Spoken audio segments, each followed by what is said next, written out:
The three-sided stable is made of wood, with rough-hewn cuts and splintery sides.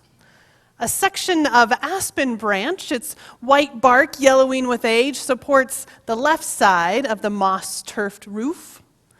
The artist used subtle colors to give it a well-worn look. The floor of the stable is covered in old and crumpling moss, like straw that's been continuously trampled. A hay crib is built in the back of the wall. Its grass is growing brittle after all the years that it's hung there. Hidden under the slanted roof is a single clear light designed to illuminate the manger that fits under the hay crib. And in the manger is a baby. A man kneels on one knee, holding a staff in his right hand and his left hand resting on his heart. And a woman kneels on the other side, her hands crossed prayerfully over her heart. Outside the stable, there are other creatures, lambs, a donkey, a cow, a shepherd with a lamb draped across his shoulders, and three men, one black, one brown, one white, dressed in robes and royal turbans. They each bear a golden item in their hand. And at the crest of the stable roof, an angel hangs on a hidden peg. The angel is young-faced and golden-winged and bears a banner that reads Gloria across her chest. And all of these figurines are sculpted in the medieval style. Their paint is faded from age, their crevices blackened with time.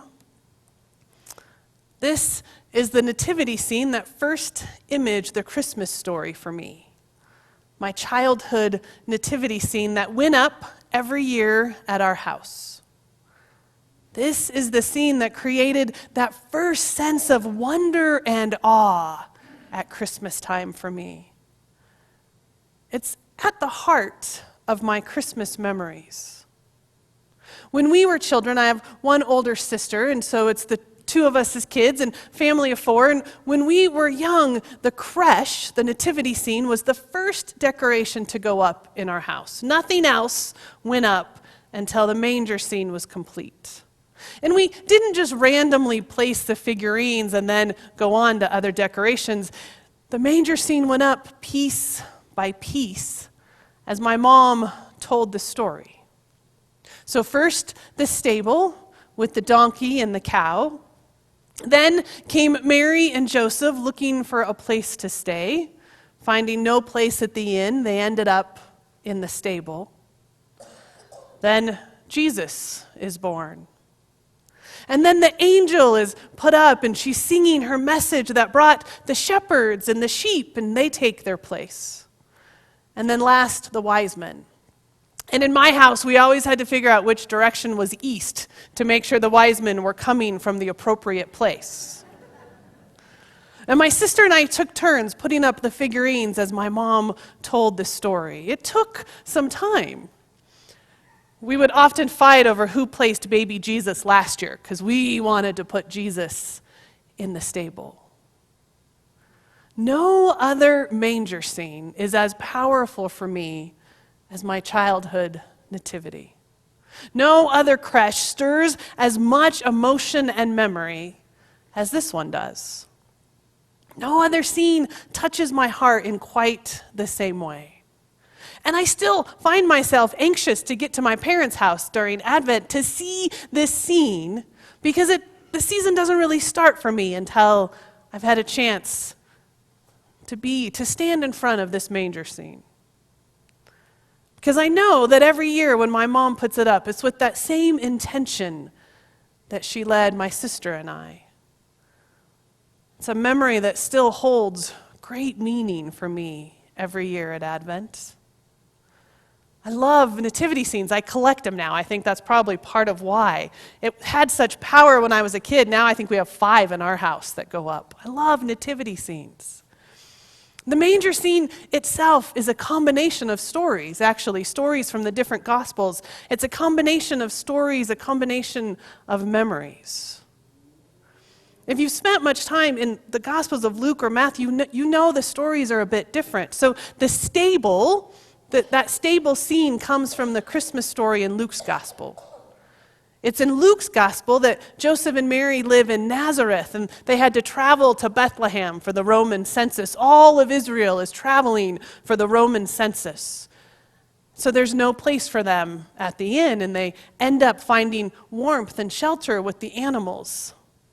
Worked out well, because in Luke's gospel, it's the shepherds and the sheep who hear the news of the birth and are invited to be part of this story. The angels, the messengers of God, bringing the news to the shepherds. Bethlehem was the hometown of Joseph's family, which is why they had to travel there. Which I've always thought interesting, that at the very beginning, Mary and Joseph are the first to actually travel home for the holidays. It's a part of the story that actually many of us relate to and connect with each year. We travel home. I think often we long to travel home, even if it's not a physical traveling, it's a sense of going home for Christmas, going back to memories, to times, to feelings. We want to go back to when Christmas was whatever it was that still holds on to us. I've actually heard from congregation members over the years in ministry how they long to experience the season as it used to be. We want to recreate Christmases from the past, as it used to be when kids were still at home, or before a loved one had passed, or when the house was full, or the family was in a different dynamic, or people weren't living so far away. Christmas as it used to be. I never understood that feeling until James and I first moved away. I was appointed to the church in Lamar, Colorado for a few years, and so our first Christmas in Lamar was the first time we were separated from family in my whole life. We both grew up with our family around us, and so it was this whole new thing to do Advent and Christmas, not surrounded by the familiarity, by the people we loved, and it didn't feel right. At first Advent and Christmas, it never quite felt like Advent or Christmas. It didn't feel like I thought it was supposed to feel. It took some time to figure out what it could be in the newness of the situation. And I still remember that year. I realized that year that Christmas is really a combination of season memories for me. People and events from 25 years ago, from 10 years ago, from a few years ago, they meld together in my mind to create this blended story, this image, this feeling of what Christmas is supposed to be.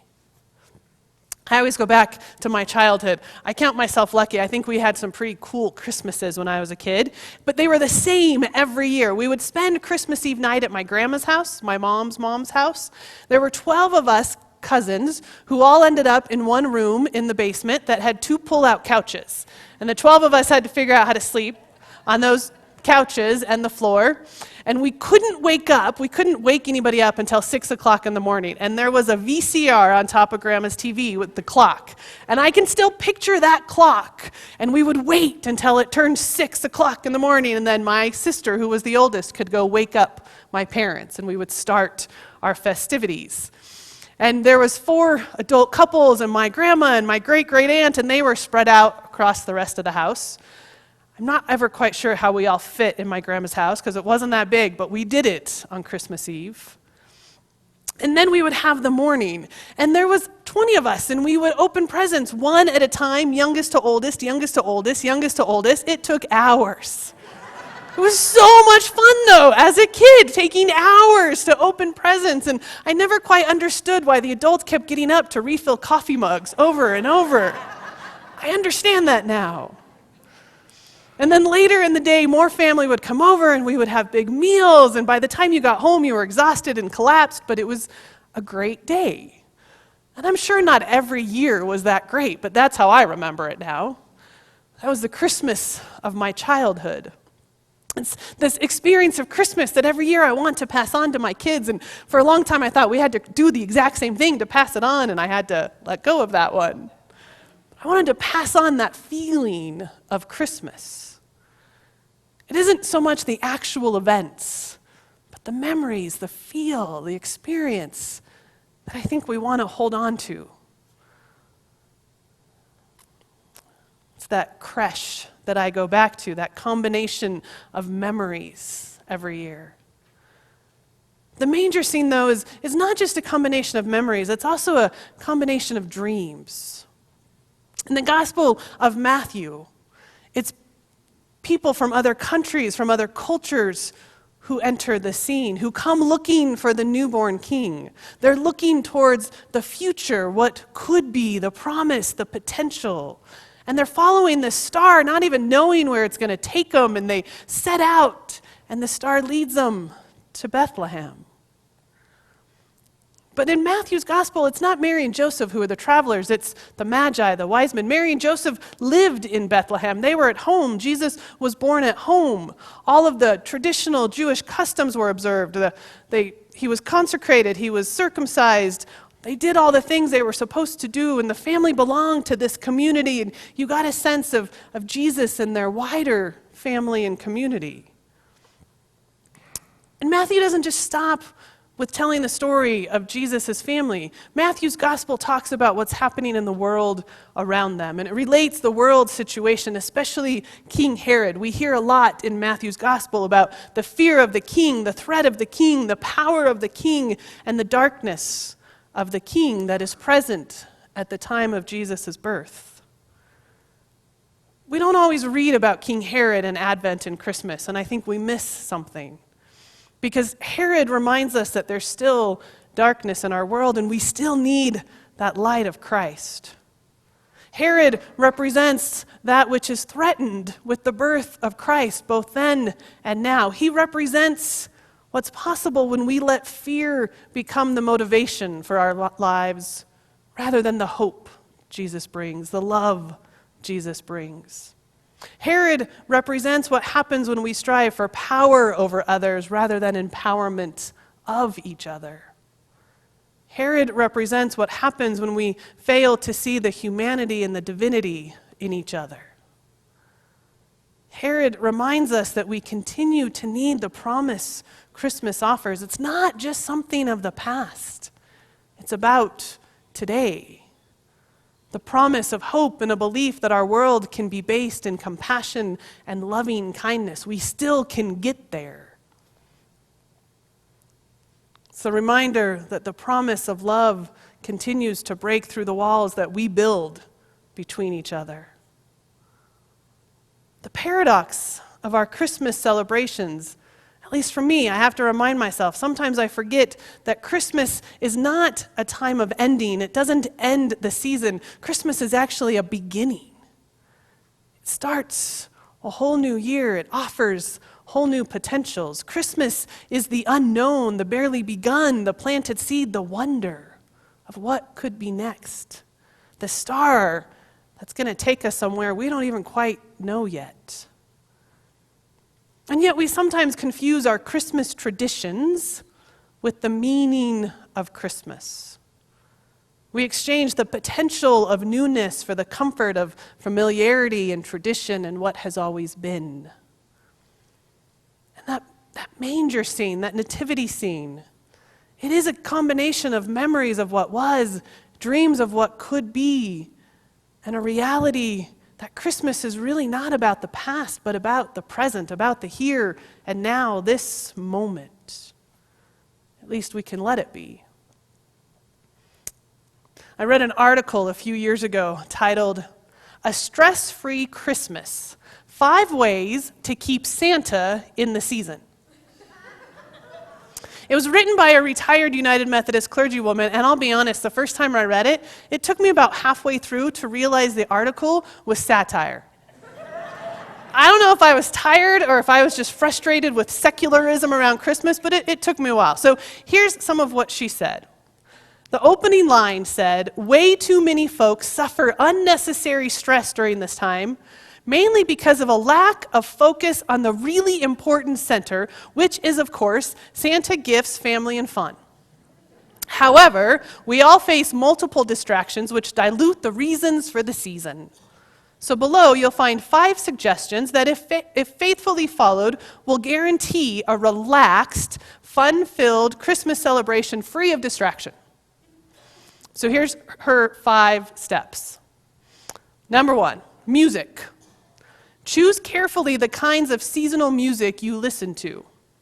The holidays are a season of happiness, joy, and cheer, so at no time should you listen to deeply melancholy songs such as Mary Did You Know or In the Bleak Midwinter. Sorry, Jim.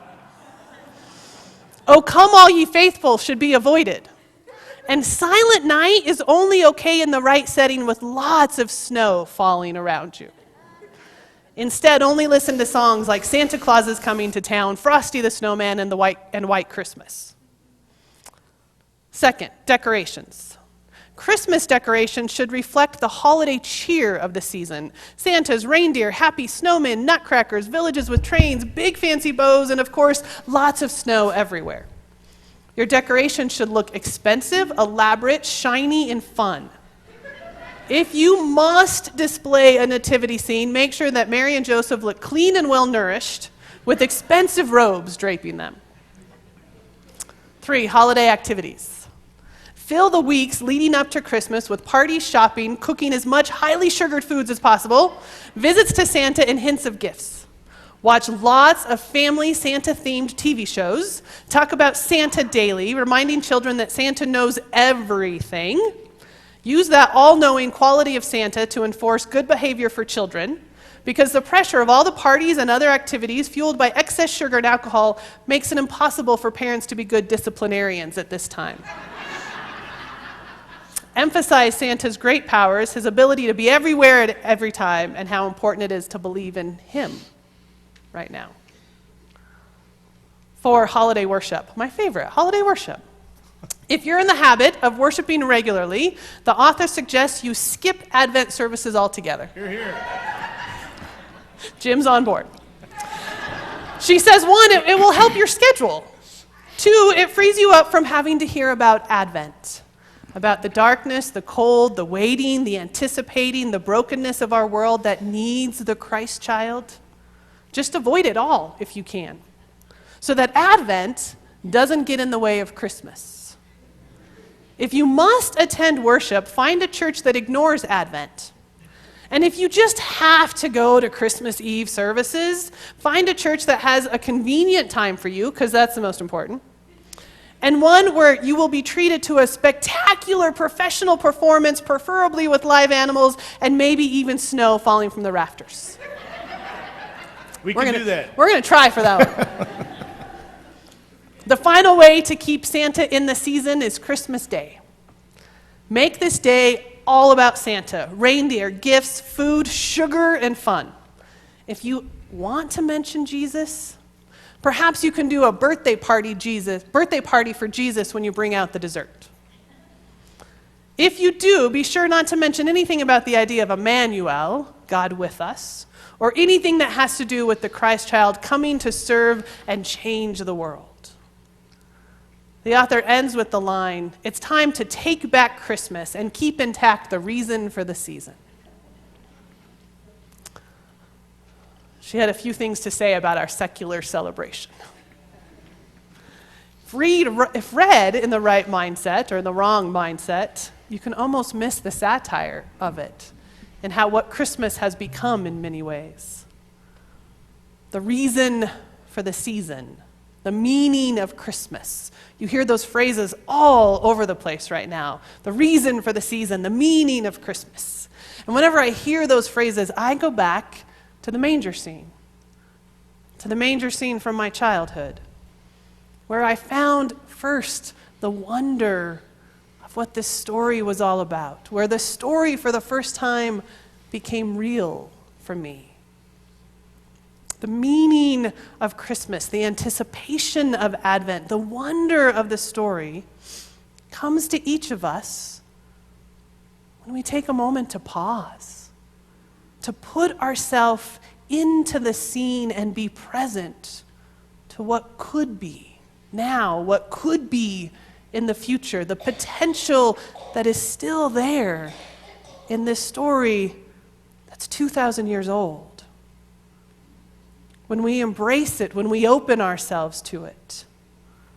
The wonder of the story is that we tell it year after year after year after year, and it doesn't seem to get old.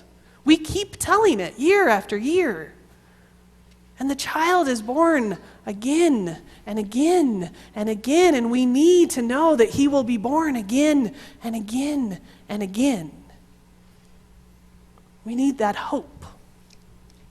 And each time we place the nativity, each time we make room for the story to come to life today, we make room for Christmas. We find the meaning of the season. We're just a few days out. So I hope that this week, the story of Jesus' birth becomes more than just a story. I hope it can become a reality for all of us. Amen.